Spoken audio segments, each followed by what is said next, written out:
Some facts you wanted to know about country life of Russian Orthodox Church. Here's a place called Semenovsckoe village. This is an ordinary Russian village which consists mainly from wooden houses and a big stone church and beautiful nature. Semenovsckoe village is just 75 miles away from Moscow.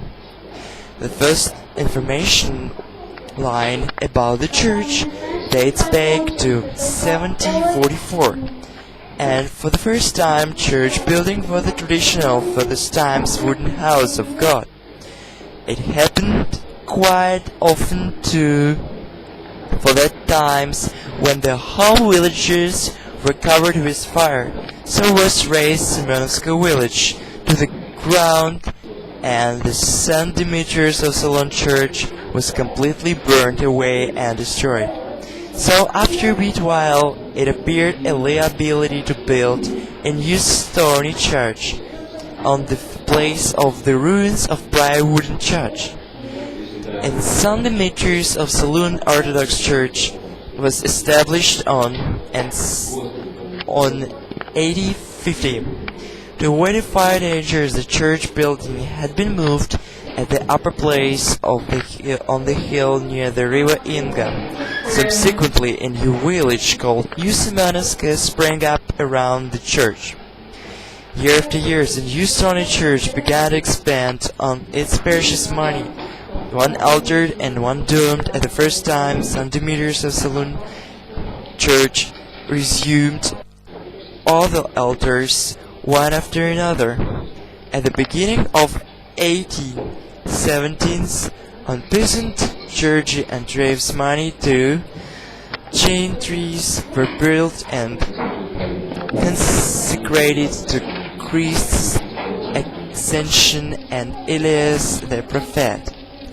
This church was closed by Soviet government on 1938, as many other churches over the Russia. So it looks like now. The 18 years of communism, Second World War and Perestroika made a great damage for this church. Today is 10th of May 2009, and you may see what our church looks like. A group of young volunteers come to help us to clean out the internal territory, but it's still not enough. At the time of the Second World War, a group of Soviet soldiers have been staying overnight at the Kostov church. The entertainment they found to do was shooting the figures of saints drawn on the walls of the church. So now you still may see the bulletin markings around the saints' faces. The story says that the next day after that, from the Holy Vision of the Red Army, nobody survived in the battle. This altar was a home for a group of homeless people which have been living here during the time of Perestroika. There is here in the priest of St. Demetrius of Solun Orthodox Church in Semenovsckoe. His name is Father Valery. He'll show us what are the recent key needs of this church. First of all, let's go upstairs and see what makes the rain leak through, making wall completely damp, so that mold is spreading around. In spite of this nice view from up of the roof, there are many other interesting things to show. Those wooden first fixing elements are so old as the church is.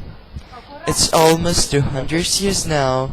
Everything should be reconstructed, but it's still not enough money for this. Let's take a look upward.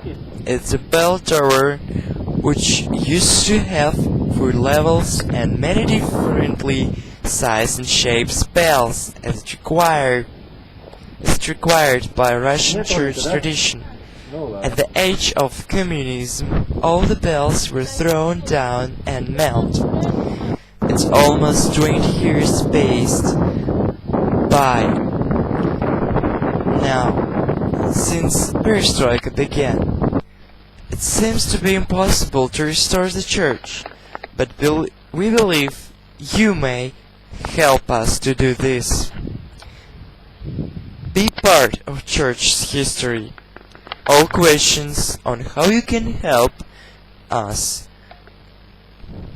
you may ask by priest's email.